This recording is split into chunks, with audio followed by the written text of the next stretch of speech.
ಸ್ನೇಹಿತರೆ, ನಾನಿವತ್ತು ಹೊಸ ಕಬ್ಬಿಣದ ದೋಸೆ ತವಾನ ತಗೊಂಡು ಅದನ್ನು ಪಳಗಿಸಿ ದೋಸೆನ ಸುಲಭವಾಗಿ ಯಾವ ರೀತಿ ತೆಗೆಯೋದು ಅಂತ ತೋರಿಸ್ತಾ ಇದ್ದೀನಿ. ತುಂಬ ಮನೆಗಳಲ್ಲಿ ದೊಡ್ಡ ಸಮಸ್ಯೆ ಅಂತ ಅಂದರೆ ಈ ಕಬ್ಬಿಣದ ಕಾವಲಿನಲ್ಲಿ ಅಂದರೆ ತವಾದಲ್ಲಿ ಯಾವ ರೀತಿ ದೋಸೆನ ಮಾಡೋದು ಅನ್ನೋದೇ ಗೊತ್ತಿರೋದಿಲ್ಲ. ಅದನ್ನು ಯಾವ ರೀತಿ ಪಳಗಿಸ್ಬೇಕು ಅನ್ನೋದು ಕೂಡ ಗೊತ್ತಿರೋದಿಲ್ಲ. ನೋಡಿ, ಈ ರೀತಿ ಎಲ್ಲ ಮನೆಗಳಲ್ಲೂ ಅಷ್ಟೇ ದೋಸೆ ಅಂಟ್ಕೊಳ್ತಾ ಇರುತ್ತೆ. ಈ ರೀತಿ ಅಂಟ್ಕೊಳ್ದೇ ಇರೋ ರೀತಿಯಲ್ಲಿ ಸುಲಭವಾಗಿ ಎಷ್ಟು ಸಖತ್ತಾಗಿ ದೋಸೆ ಬರ್ತದೆ ಅಂತ ನೋಡ್ಬೋದು. ಈ ವಿಧಾನದಲ್ಲಿ ದೋಸೆನ ಯಾವ ರೀತಿ ಮಾಡ್ಕೊಳ್ಳೋದು, ಹಾಗೆ ಹೊಸ ತವನ ಯಾವ ರೀತಿ ಪಳಗಿಸೋದು ಅನ್ನೋದನ್ನು ನೋಡೋಣ ಬನ್ನಿ. ನಾನು ಕೂಡ ನಿಮಗೆ ತೋರಿಸ್ಲಿಕ್ಕೋಸ್ಕರ ಒಂದು ಹೊಸ ಕಬ್ಬಿಣದ ಕಾವಲಿನ ತರಿಸಿದ್ದೀನಿ. ಇದನ್ನು ಯಾವ ರೀತಿ ಪಳಗಿಸೋದು ಅಂತ ನೋಡೋಣ ಬನ್ನಿ. ನಾನು ಕೂಡ ಇಂಡಸ್ ವ್ಯಾಲಿ ಕಂಪನಿಯವ್ರದ್ದು ಅಮೆಝಾನಲ್ಲಿ ತೊಗೊಂಡಿದ್ದೀನಿ. ಹತ್ತತ್ರ ಇದು 2 kg 800 ಗ್ರಾಮ್ ಇದೆ. ಇದು ಒಂದೇ ತವ 2 kg 800 ಗ್ರಾಮ್ ಇದೆ. ಅಷ್ಟು ಸಖತ್ತಾಗಿದೆ. ನೀವು ತುಂಬ ಬ್ರ್ಯಾಂಡ್ಸ್ಗಳು ಬರುತ್ತೆ. ನಾನಿಲ್ಲಿ ಯಾವುದೇ ರೀತಿ ಬ್ರ್ಯಾಂಡನ್ನು ಪ್ರಮೋಟ್ ಮಾಡ್ತಾ ಇಲ್ಲ. ನಾನು ತರಿಸಿರೋದನ್ನು ನಿಮಗೆ ತಿಳಿಸ್ತಾ ಇದ್ದೀನಿ. ಇಂಡಸ್ ವ್ಯಾಲಿ ಕಂಪ್ನಿಯವ್ರದ್ದನ್ನು ನಾನು ತೊಗೊಂಡಿದ್ದೀನಿ. ನೋಡ್ಬೋದು ತವನು ಎಷ್ಟು ಸಖತ್ತಾಗಿದೆ ಅಂತ. ಇದನ್ನು ಡೈರೆಕ್ಟಾಗಿ ನಾವು ತಂದ ತಕ್ಷಣವೇ ಬಳಸೋದಕ್ಕಾಗಲ್ಲ. ಇದನ್ನು ಮೊದಲಿಗೆ ನಾವು ಪಳಗಿಸಿ ಅದಾದಮೇಲೆ ಬಳಸಬೇಕಾಗತ್ತೆ. ನೋಡ್ಬೋದು ಎಷ್ಟು ತೂಕವಾಗಿದೆ ಅನ್ನೋದು ಕೂಡ ಗೊತ್ತಾಗ್ತಾ ಇದೆ. ನೋಡ್ಬೋದು ಹೊಸ ತವ ಎಷ್ಟು ಕಪ್ಪಿದೆ ಅಂತ. ಪಳಗಿಸಿದ ನಂತರ ಯಾವ ರೀತಿ ಆಗಿದೆ ಅಂತ ನೋಡ್ಬೋದು. ಬನ್ನಿ, ಈ ವಿಧಾನನ ಸುಲಭವಾಗಿ ನಿಮಗೆ ಮಾಡೋದನ್ನು ತೋರಿಸ್ಕೊಡ್ತೀನಿ. ಮೊದಲಿಗೆ ನಾವು ಹೊಸ ತವನ ಏನು ತೊಗೊಂಡಿದ್ದೀವಿ ಇದನ್ನು ನೀಟಾಗಿ ವಾಶ್ ಮಾಡ್ಕೋಬೇಕು. ನೀವು ಡಿಶ್ ವಾಶಲ್ಲೇ ಲಿಕ್ವಿಡ್ ಇದ್ದರೆ ಲಿಕ್ವಿಡಿಂದನೂ ನೀವು ವಾಶ್ ಮಾಡ್ಬೋದು, ಅಥವಾ ಸೋಪ್ ಇತ್ತು ಅಂತಂದರೆ ಡಿಶ್ ವಾಶ್ ಸೋಪಿಂದನೂ ಕೂಡ ನೀವು ವಾಶ್ ಮಾಡ್ಬೋದು. ಈ ರೀತಿ ಎರಡೂ ಬದಿನಲ್ಲಿ ಚೆನ್ನಾಗಿ ನಾವು ಒಂದು ಬಾರಿ ತೊಳಿಬೇಕಾಗತ್ತೆ. ಈ ರೀತಿ ತೊಳೆದಾದಂಥ 3 ಸ್ಟೆಪ್ಪಲ್ಲಿ ನಾವು ಈ ದೋಸೆ ಕಾವಲಿನ ಪಳಗಿಸ್ಬೇಕಾಗತ್ತೆ. ಯಾವ ರೀತಿ ಅನ್ನೋದನ್ನು ಮುಂದೆ ತೋರಿಸ್ತೀನಿ. ನೋಡ್ಬೋದು, ಈ ರೀತಿಯಲ್ಲಿ ಚೆನ್ನಾಗಿ ಒಂದು ಬಾರಿ ನಾವು ತೊಳಿಬೇಕು. ತೊಳೆದಾದ ನಂತರ ಇದನ್ನು ನೀಟಾಗಿ ಬಟ್ಟೆಯಿಂದ ಒರೆಸ್ಕೊಳ್ಳಿ. ಈ ರೀತಿ ಕಬ್ಬಿಣದ ತವ ಅಥವಾ ಕಾಸ್ಟ್ ಐರನ್ ತವನ ನೀವು ಒಂದು ಸಲ ಪಳಗಿಸಿ ಉಪಯೋಗಿಸ್ಬಿಟ್ರಿ ಅಂತಂದರೆ ನಾನ್ ಸ್ಟಿಕ್ ತವಗಳನ್ನ ನೀವು ಸೈಡ್ಗೆ ಇಟ್ಬಿಡ್ತೀರ. ಯಾಕೆಂದರೆ ಅಷ್ಟು ಸಖತ್ತಾಗಿ ದೋಸೆಗಳು ಬರುತ್ತೆ. ಮತ್ತು ಎಲ್ತ್ಗೂ ಕೂಡ ಆರೋಗ್ಯಕ್ಕೂ ಕೂಡ ಬಹಳ ಒಳ್ಳೆಯದು ಈ ಕಬ್ಬಿಣದ ತವ ಅಥವಾ ಕಾಸ್ಟ್ ಐರನ್ ತವ. ಈಗ ಚೆನ್ನಾಗಿ ತೊಳೆದಾದ ನಂತರ ನಾನು ಸ್ಟವ್ನ ಆನ್ ಮಾಡಿಕೊಂಡು ಸ್ಟವ್ ಮೇಲ್ಗಡೆ ತವನ ಇಟ್ಕೊಳ್ತಾ ಇದ್ದೀನಿ. ಆ ತವಾಗೆ ಎಷ್ಟು ಪ್ರಮಾಣದಲ್ಲಿ ನೀರು ಹಿಡಿಯುತ್ತೋ ಅಷ್ಟು ನೀರನ್ನು ನಾವು ಸೇರಿಸ್ಕೋಬೇಕು. ಅದಾದಮೇಲೆ 1 ಟೀ ಸ್ಪೂನಷ್ಟು ಸೋಡಾನ ಸೇರಿಸ್ಕೊಳ್ತಾ ಇದ್ದೀನಿ. ಮತ್ತು ನಾನಿಲ್ಲಿ ಲಿಕ್ವಿಡ್ನ ಸ್ವಲ್ಪ ಸೇರಿಸ್ಕೊಂಡಿದ್ದೀನಿ. ನೀವು ಲಿಕ್ವಿಡ್ ಇಲ್ಲ ಅಂದರೆ ಸೋಪನ್ನು ಬೇಕಿದ್ರೆ ಸೇರಿಸ್ಕೋಬೋದು. 1 ಟೀ ಸ್ಪೂನಷ್ಟು ವಿನೆಗರ್ನು ಕೂಡ ಸೇರಿಸ್ಕೊಳ್ತಾ ಇದ್ದೀನಿ. ಈ ರೀತಿ ವಿನೆಗರು, 1 ಟೀ ಸ್ಪೂನ್ ಸೋಡಾ, ಹಾಗೆಯೇ ಡಿಶ್ ವಾಶ್ ಲಿಕ್ವಿಡ್, ಈ 3 ಸೇರಿಸಿ ಚೆನ್ನಾಗಿ ನಾವು ಒಂದು 3 ರಿಂದ 4 ನಿಮಿಷಗಳ ಕಾಲ ಈ ರೀತಿ ಕುದಿಸ್ಬೇಕು. ಕುದಿಸಿದ್ರೆ ವ್ಯತ್ಯಾಸ ನಿಮಗೆ ಗೊತ್ತಾಗುತ್ತೆ. ನೋಡ್ಬೋದು ಎಷ್ಟು ಕಪ್ಪಾಗಿದ್ದಂಥ ತವ ಎಷ್ಟು ನೀಟಾಗಿ ಕ್ಲೀನ್ ಆಯಿತು ಅಂತ. ಮತ್ತು ಇದನ್ನು ಇನ್ನೊಂದು ಬಾರಿ ಚೆನ್ನಾಗಿ ಸೋಪಿನ ಸಹಾಯ ಅಥವಾ ಲಿಕ್ವಿಡ್ ಸಹಾಯದಿಂದ ತೊಳ್ಕೊಳ್ಳೋಣ. ಈ ವಿಧಾನದಲ್ಲಿ ನೀವು ಪಳಗಿಸಿ ಈ ದೋಸೆ ತವನ ಇಟ್ಕೊಂಡ್ಬಿಟ್ರೆ 50 ವರ್ಷ ಇಟ್ಟರೂ ಕೂಡ ನಿಮಗೆ ಹಾಳಾಗೋದಿಲ್ಲ. ಅಷ್ಟು ಸಖತ್ತಾಗಿರುತ್ತೆ ಈ ದೋಸೆ ತವಗಳು. ಈಗ ಮತ್ತೆ ನಾನು ಇನ್ನೊಂದು ಸಲ ವಾಶ್ ಮಾಡ್ಕೊಂಡಿದ್ದೀನಿ. ಈ ರೀತಿ ವಾಶ್ ಆದಮೇಲೆ ಕಂಪ್ಲೀಟಾಗಿ ನಾವು ಬಟ್ಟೆಯಿಂದ ಇದನ್ನು ಒರೆಸ್ಬೇಕು. ಇನ್ನು ಮತ್ತೆ ನಾವು ಇದಕ್ಕೆ ನೀರನ್ನು ಬಳಸೋದಿಲ್ಲ. ಹಾಗಾಗಿ ಕಂಪ್ಲೀಟಾಗಿ ಈ ರೀತಿ ವಾಶ್ ಮಾಡ್ಕೋಬೇಕು. ಈ ತವಗಳನ್ನೂ ಅಷ್ಟೇ, ಕಬ್ಬಿಣದ ತವ ಅಥವಾ ಕಾಸ್ಟ್ ಐರನ್ ತವನ ನೀವು ಪದೇ ಪದೇ ಯಾವಾಗಲೂ ತೊಳೆಯೋದಕ್ಕೆ ಹೋಗಬಾರ್ದು. ನಾನು ನೆಕ್ಸ್ಟ್ ತೋರಿಸ್ತೀನಿ ಯಾವ ಪ್ರೊಸೀಜರ್ನಲ್ಲಿ ಅದನ್ನು ಇಟ್ಕೋಬೇಕು, ಎಷ್ಟು ಸೇಫ್ ಆಗಿರುತ್ತೆ ಅನ್ನೋದನ್ನು. ಈಗ ಎರಡೂ ಬದಿಯಲ್ಲಿ ಎಣ್ಣೆನ ಚೆನ್ನಾಗಿ ಸವರ್ಕೊಳ್ತಾ ಇದ್ದೀನಿ.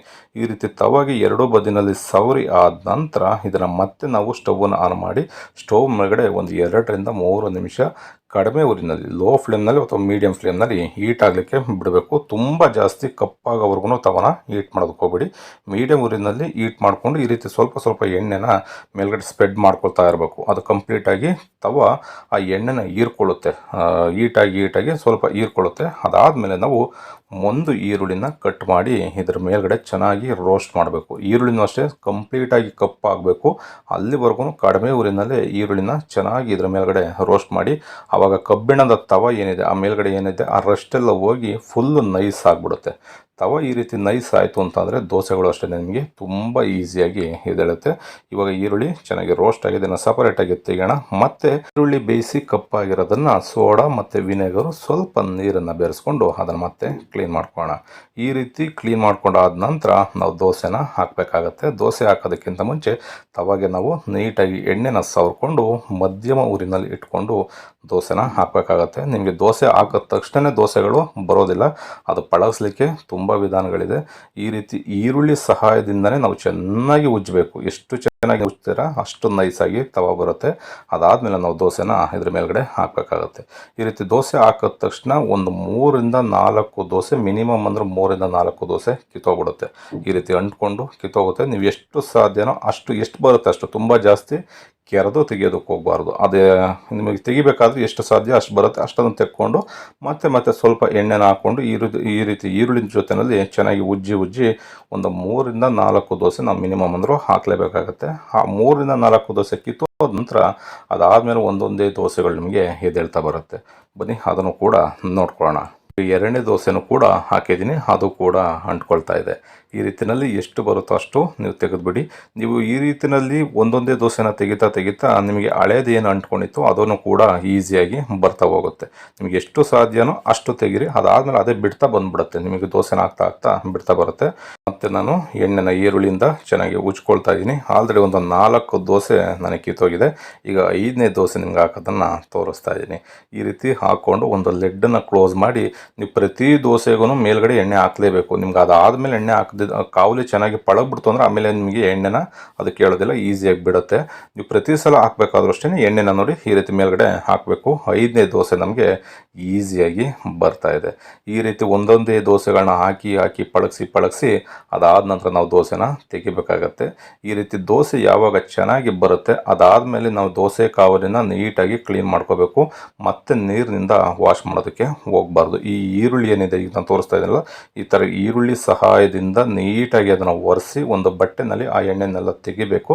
ಅದಾದಮೇಲೆ ಮತ್ತೆ ಆ ಈರುಳ್ಳಿಯಿಂದನೇ ಸ್ವಲ್ಪ ರಬ್ ಮಾಡಿಕೊಂಡು ಎಣ್ಣೆನ ಸವರ್ಕೊಂಡು ಎರಡೂ ಬದಿನಲ್ಲಿ, ಟೋಟಲ್ ತವ ಏನಿದೆ ಎರಡೂ ಬದಿನಲ್ಲಿ ಎಣ್ಣೆನ ಸವರಿ ನೀವು ಇದನ್ನು ಒಂದು ಡ್ರೈ ಆಗಿರ್ತಕ್ಕಂಥ ಪ್ಲೇಸ್ನಲ್ಲಿ ಇಟ್ಕೋಬೇಕಾಗತ್ತೆ. ನೀರು ಒಂದು ಸ್ವಲ್ಪನೂ ಕೂಡ ಇದಕ್ಕೆ ತಾಕಬಾರ್ದು. ಆ ರೀತಿಯಲ್ಲಿ ನೀವು ಕಾಪಾಡಿಕೊಂಡ್ರೆ 50 ವರ್ಷ ಬೇಕಿದ್ರೂ ಈ ತವ ಬಾಳಿಕೆ ಬರುತ್ತೆ. ನೋಡ್ಬೋದು ದೋಸೆಗಳು 5ರಿಂದ 6ನೇ ದೋಸೆಗಳೆಲ್ಲ ಎಷ್ಟು ಈಸಿಯಾಗಿ ಬರ್ತಾ ಇದೆ ಅಂತ. ಈ ರೀತಿಯಲ್ಲಿ ಈರುಳ್ಳಿ ಜೊತೆಯಲ್ಲಿ ಚೆನ್ನಾಗಿ ಇದನ್ನು ಉಜ್ಜಿ ರಬ್ ಮಾಡ್ಕೊಳ್ಳಿ. ರಬ್ಬ ನಂತರ ಒಂದು ಬಟ್ಟೆಯಿಂದ ಆ ಗಲೀಜೆಲ್ಲ ಏನಿರುತ್ತೆ ಅದು ಬಂದ್ಬಿಡುತ್ತೆ. ನಿಮಗೆಲ್ಲ ಅದು ಚೆನ್ನಾಗಿ ಪಳಗ್ತು ಅಂತಂದ್ರೆ ಒಂದು ಸ್ವಲ್ಪನೂ ಕೂಡ ಅಂಟ್ಕೊಳ್ಳಲ್ಲ, ಎಲ್ಲ ಗಲೀಜು ಬಂದ್ಬಿಡುತ್ತೆ. ಅದಾದಮೇಲೆ ನೀವು ನೀಟಾಗಿ ಒರೆಸಿ ಎಣ್ಣೆನ ಸವರಿ ಒಂದು ಡ್ರೈ ಆಗಿರ್ತಕ್ಕಂಥ ಪ್ಲೇಸಲ್ಲಿ ಇಟ್ಕೊಂಡ್ರೆ 50 ವರ್ಷ ಬೇಕಿದ್ರೂ ನಿಮಗೆ ಬಾಳಿಕೆ ಬರುತ್ತೆ. ನೆಕ್ಸ್ಟ್ ಟೈಮಿಂದ ನೀವು ದೋಸೆನ ಹಾಕ್ಬೇಕಾದ್ರೆ ಆ ಎಣ್ಣೆನ ಏನು ಸವರಿರ್ತೀವಿ ಈ ರೀತಿ ಒಂದು ಟಿಶ್ಯೂ ಪೇಪರ್ ಅಥವಾ ಒಂದು ಬಟ್ಟೆ ಸಹಾಯದಿಂದ ನೀಟಾಗಿ ಒರೆಸ್ಬಿಟ್ಟು ಮೊದಲಿಗೆ ಒಂದು ದೋಸೆನ ಹಾಕಿ ಅದನ್ನು ತೆಗೆದು ಬಿಸಾಡ್ಬಿಡಿ. ಅದಾದಮೇಲೆ ನೆಕ್ಸ್ಟು ಆಗ್ತಕ್ಕಂಥ ದೋಸೆಗಳನ್ನ ನೀವು ತಿಂತಾ ಬರ್ಬೋದು. ಈ ವಿಧಾನ ನಿಮಗೆ ಇಷ್ಟ ಆಗಿದರೆ ಆದಷ್ಟು ಜನಕ್ಕೆ ಶೇರ್ ಮಾಡಿ, ಲೈಕ್ ಮಾಡಿ, ಸಬ್ಸ್ಕ್ರೈಬ್ ಮಾಡೋದನ್ನು ಮರಿಬೇಡಿ.